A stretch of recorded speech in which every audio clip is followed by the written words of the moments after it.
Oznanın o üst kulağıydı.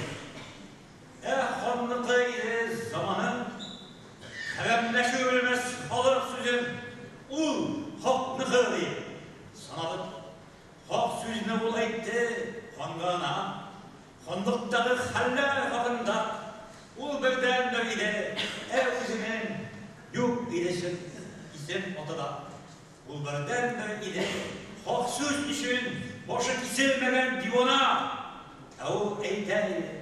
Sinhan çakta bu yıl ahır girmez imanga. Evul eyteydi. Yaranların kıyrık bulgan yürüyüp girende bozna altınların fazaydı. Han sarayı kırıp yine vezirlerin bozgun olaşardık. Jariyelerine uyumda boziların buradan bek öyle bekler tavanından duyuna. İmamların kaysı imansızdır. Munafiktir kaysı dumana. Halkın kızı mezar tırmak ana o tebidir kılı.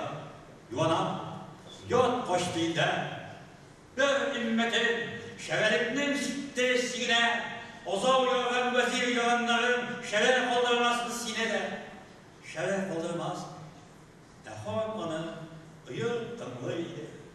Gelen sürülgense sırağı, uylu idimize niş yemez, bu dilimse ise sana.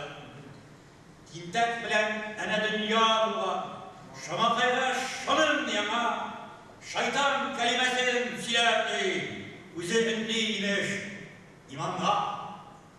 Şulayda, u birden beri ile, başı kesilmeden divana.